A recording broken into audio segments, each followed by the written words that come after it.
এই পাগলা মসজিদের সূচনাটা কেমনে হলো? 2 নম্বর, পাগলা মসজিদ কেন হলো, কখন থেকে হলো? 2 নম্বর।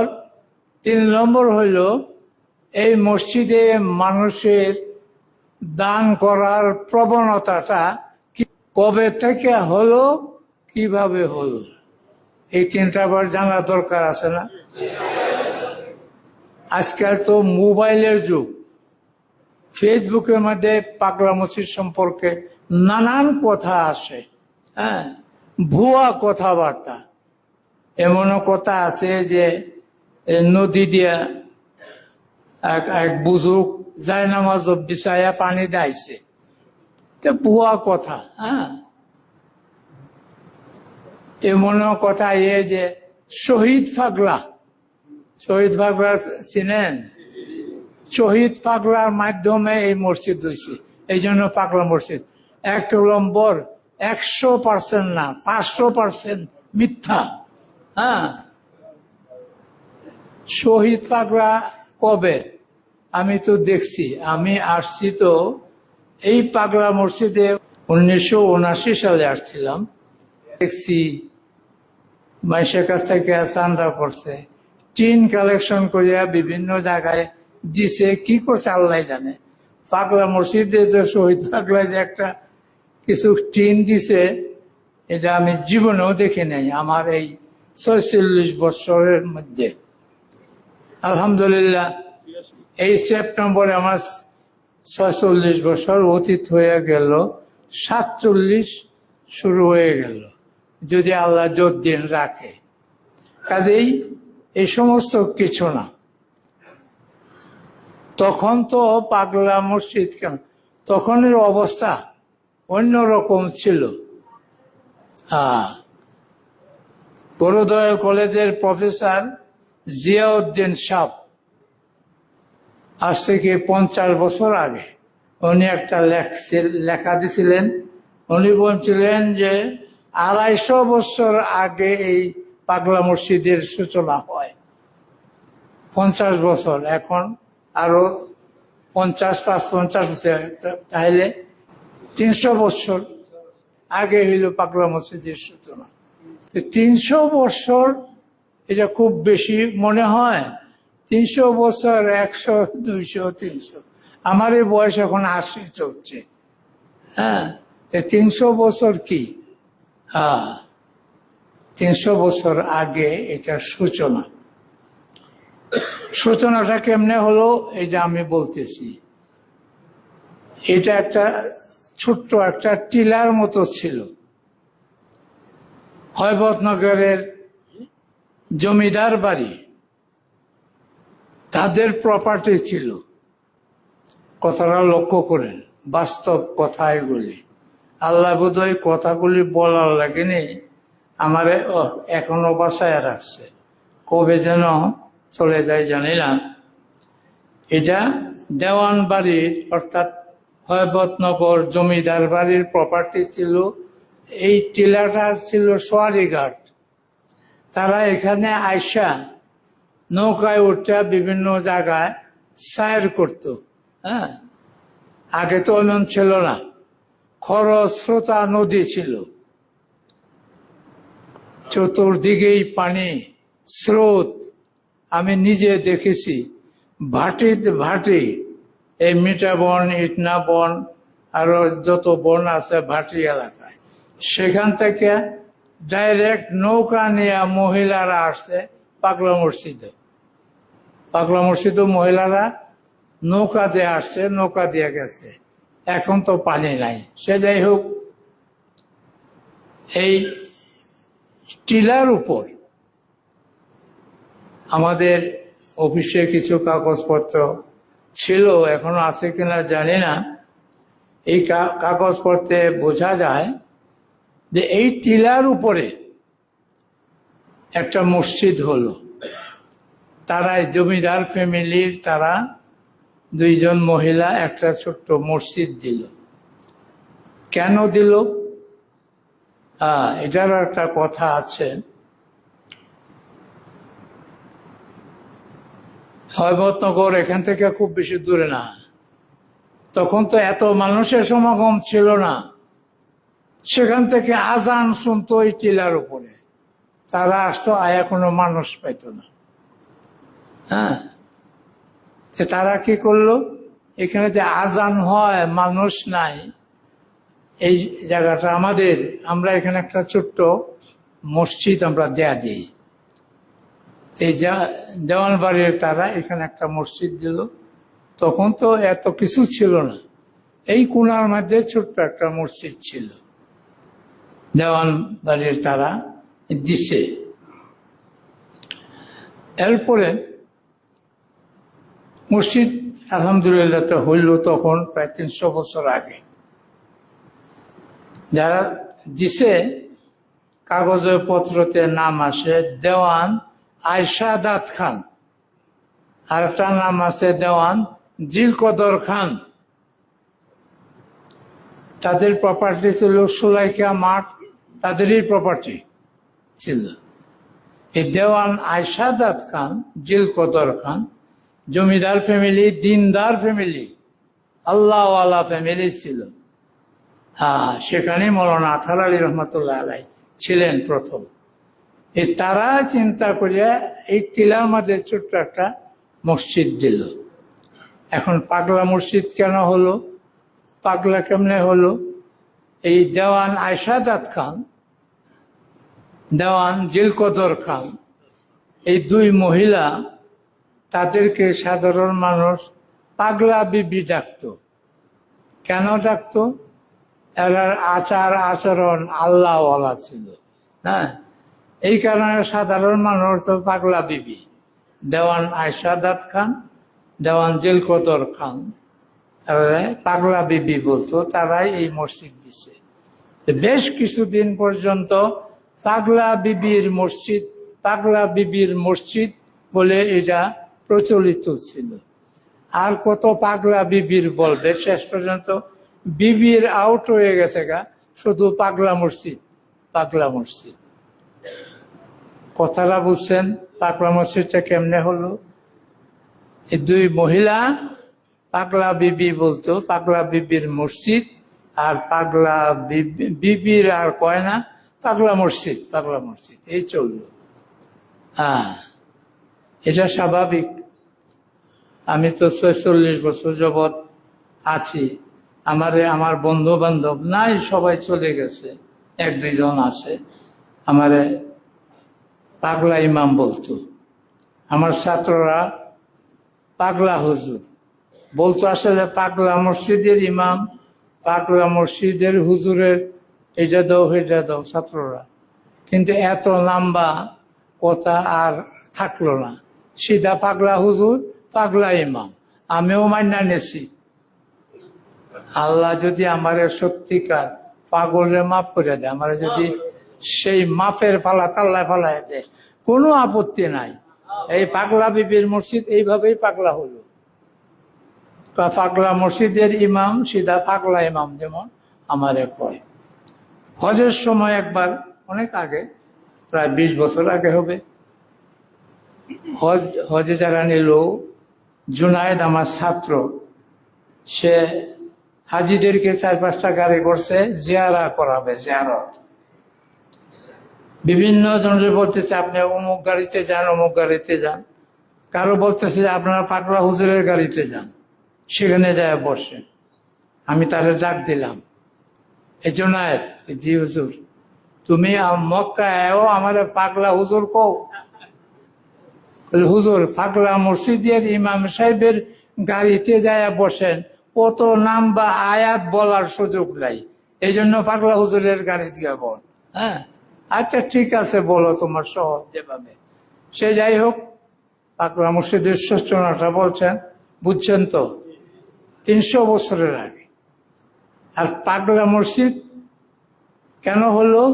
যারা দিছে পাগলা বিবি আয়শাদাত খান, দেওয়ান জিলকদর খান, পাগলা বিবি বলতো। এই পাগলা বিবির মসজিদ, আর বিবির আর নাই, এখন সিধা পাগলা মসজিদ। এখন 2টা পয়েন্টে আলোচনা হয়ে গেল। আর একটা কথা, যে মানুষের দান করার যে প্রবণতাটা, এটা কেমনে হলো? আগে তো এত মানুষ আসতো না। আমি তো 1979 সালে আসছি। পরে 30-35 জন 40 জন মানুষ নিয়ে জুম্মার নামাজ পড়ছি। এই কোনার মধ্যে একটা মসজিদ ছিল, আর এই সমস্ত জায়গা ডুবা জায়গা ছিল, ক্ষেত ছিল 3-4 ফুট নিচে। সেই জায়গায় নামাজ পড়ছি আমি। 40-50 জনের ঊর্ধ্বে মানুষ জুম্মার নামাজ পড়ছি। তখন তো বোধ 100 মানুষ হয় নাকি পাগলা মসজিদ জুম্মার মধ্যে?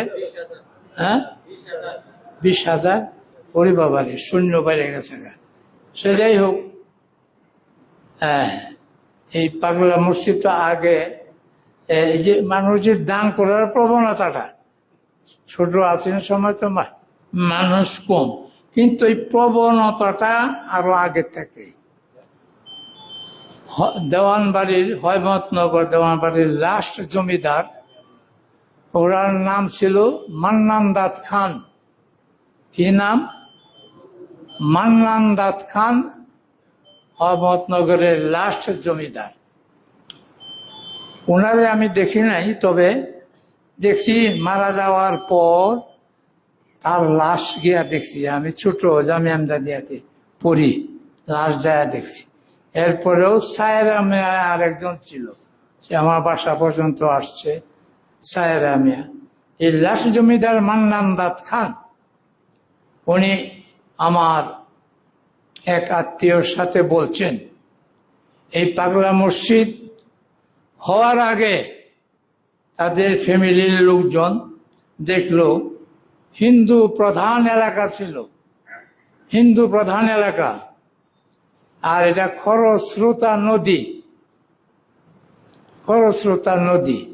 হ্যাঁ, তো উনি বলতেছেন এখানে হিন্দু লোকেরা আইসা ভুগ দেয় নদীতে। ভুগ দেয় না কি, পূজা করিয়া পরে মূর্তি বানায় পূজা করে, আর এই মূর্তি আর আবার বাঁশ দেয়া খাওয়াইয়া পানি দিয়ে ডুবাইয়া মূর্তির 12টা বাজায় দেয়। হ্যাঁ হ্যাঁ, এই আবার ভুগ দে, ভুগ কলা এটা এটা ভুগ দে। স্বল্প মুসলমান ছিল, তারাও আইসা হিন্দুদের সাথে এই ভোগ দিত, বুঝলেন, মসজিদ নির্মাণের আগে। উনি ইতিহাসটা বলছেন, যার কাছে তিনি আমার কাছে বলছেন। হ্যাঁ, এই অবস্থা তো ছিল না, এখন তো পানি নাই। 1988 সালে বন্যা হলো, ছোট মসজিদ, আমার বাসা দুচালা একটা টিনের ঘরের মধ্যে ছিল, ওই জায়গার মধ্যে। এটা তো সব ডুবা জায়গা। হ্যাঁ, এত পানি হয়েছে, বাসা থেকে মসজিদ পর্যন্ত বাঁশের সাঁকো দিয়ে আসছি মসজিদে, ওই রাস্তা সব ডুবে গেছে। হ্যাঁ, 1988 সালে। কাজে তখন তো আরো কেমন ছিল। হ্যাঁ, মান্নান দাত খান বলছেন এখানে মুসলমান যারা আছে, স্বল্প মুসলমান, তারা হিন্দুদের সাথে আইসা ভোগ দেয়। হিন্দুরা যা দেয় এগুলি দেয়। হ্যাঁ, তো মুসলমানরা যে দিবে কোনো মসজিদ ভিত্তিক দিবে, হিন্দুদের সাথে কেন দিবে? এই যে দেওয়ার প্রবণতাটা কিন্তু তখন থেকেই মসজিদ। মান্নান দাত খান বলছেন যে এটা মসজিদ হওয়ার আগে এই গোটা কিছু মুসলমান যারা ছিল হিন্দুদের সাথে হিন্দুদের প্রথা অনুযায়ী ভোগ দিত। তো এখন ওনারা চিন্তা করলো মুসলমানরা কিছু দিতে হলে মসজিদ ভিত্তিক দিবে, তাই তারা এখানে একটা কি করছে, তাদের টিলার উপর, যেহেতু এটা তাদের প্রপার্টি, ছোট্ট মসজিদ দিল। এই মুসলমানরা এই মসজিদে দেয়। এই যে দেওয়ার একটা প্রবণতা শুরু হলো, এটা এখনো আছে, এখনো আছে। আমি দেখেছি এখনো আছে মানুষদের, কারো ফলে আর কারো না ফলে। এরকম তো হয় নাই যে কেউ আসে তারই সবকিছু মঞ্জুর হয়ে গেল। হ্যাঁ, পৃথিবীর, আমি আরো বলছি, এই মাসের কত তারিখ একটা নিয়েছিলাম, সেপ্টেম্বরের 2 তারিখ আমার কিছু কথা নিয়ে মোবাইলে ছেড়ে দিছে। এ পর্যন্ত কত লাখ মানুষ শেয়ার করছে? 8,81,000 মানুষ এ পর্যন্ত দেখছে। বাস্তব কথাটা, বই যদি আমি বানাইতাম, ছাপাইতাম, এটা কয়জনে পড়লো? ওখানে একটা সুযোগ আছে। এখন তো আরো ধরেন 15-20 হাজার মানুষের কাছে বলতেছি। হ্যাঁ, তো এই প্রবণতা, এই যে মসজিদে দেওয়ার যে একটা প্রবণতা, এটা তখন থেকেই ছিল, ক্রমে ক্রমে বাড়তে বাড়তে এখন তো হাজার হাজার না, লক্ষ লক্ষ না, কোটি কোটি টাকা এই মসজিদে আসে, তাই না? কাজেই এই মসজিদে সম্পর্কে 3টা কথা, বাস্তব কথা বললাম। সূচনা, পাগলা মসজিদ কেন, এবং পাগলা মসজিদে দেওয়ার প্রবণতাটা তখন থেকেই এটা আরম্ভ হয়েছে, এখনো ক্রমে ক্রমে বাড়ছে। বিশেষভাবে যখন করোনা আসলো, করোনার পরে মিডিয়া, সাংবাদিকরা এটা আরো এই প্রচার করে করে এটা আরো বাড়াইছে। এখন মানুষ পাগলা মসজিদের দিকে আসে। নতুবা হাদিসের ভাষা অনুযায়ী মক্কার কাবা শরীফে যে হারাম শরীফ বলে, মদিনার হারাম শরীফ, বাইতুল মুকাদ্দাস, মসজিদে আকসা, ফিলিস্তিনের এই মসজিদে আকসা অনেক শতাধিক নবীর এলাকা ছিল সেই মসজিদে আকসা। আর মদিনার 2টা মসজিদ, মসজিদে কুবা এবং মসজিদে কিবলাতাইন, হাদিসে আছে যে মসজিদে 2 রাকাত নামাজ পড়লে উমরার সওয়াব হয়। এই কয়টা মসজিদ ছাড়া মক্কা আরো মসজিদ আছে না, মদিনা শতাধিক মসজিদ আছে। আকাশচুম্বী মসজিদ হোক আর টিনের ঘর, সোনের ঘরের মসজিদ হোক, মর্যাদা একই। এটা হইল বাস্তব কথা। হ্যাঁ, এখন পাগলা মসজিদে কেন মানুষ এত আসে, এটা আল্লাহ রাব্বুল আলামিন জানেন, আমি তো জানি না। আল্লাহ রাব্বুল আলামিন জানেন কেন। এটা আমি তো সূচনা থেকেই বললাম, মানুষের দেওয়ার প্রবণতাটা বাড়তে বাড়তে পাগলা মসজিদ সম্পর্কে এরকম হলো। আচ্ছা, এই ব্যাপারে আর আমি আর কথা বলতেছি না। আর পাগলা মসজিদে এখন খুব লোকের সগমন হয়, আসে লোক, কয়েক হাজার, আমার বিশ্বাস কয়েক হাজার মহিলাই আসে। আর পুরুষ যারা আছে তা আপনারা দেখতেই আছেন। সমস্যা হইল মহিলা কয়েক হাজার। আমি আজকে জিজ্ঞাসা করলাম তাদের বাথরুম কয়টা, বলে 5টা। কয়েক হাজার মহিলার জন্য 5টা বাথরুম, এটা সম্ভব? ওজোখানা আর পুরুষদের জন্য আছে না কয়টা, এন মানুষ যাইতেও পারে না। কাজে পুরুষদের জন্য স্বল্প বাথরুমের ব্যবস্থা, মহিলাদের জন্য তো একেবারেই পর্যাপ্ত নয়। এখন এগুলি তো হইতেছে না। পাগলা মসজিদের টাকা তো ধরেন ব্যাংক বোধ টাকা দিতে হবে না, কিন্তু সমস্যার সমাধান হচ্ছে না। একটা বলে না, ধরো করো, না পারলে ছাড়ো। ধরো করো, না পারলে ছাড়ো। আমরা কোনোটাই করতাম রাজি না, ধরতামও না, করতামও না, পারিও না, ছাড়তামও না। এটা কি উচিত হবে? হ্যাঁ, কাজে আপনাদের কাছে আমি দোয়া চাই, পাগলা মসজিদের জন্য যেন পর্যাপ্ত কিছু কাজের ব্যবস্থা হয়ে যায়। সামর্থ্য আছে, করলেই হলো। আর নাইলে যে ধরো করো, না পারলে ছাড়ো, এই পথ ধরতে হবে। বাস্তব কথা যেটা, সে যাই হোক, আর দীর্ঘ আলোচনা করতে পারতেছি না। হ্যাঁ,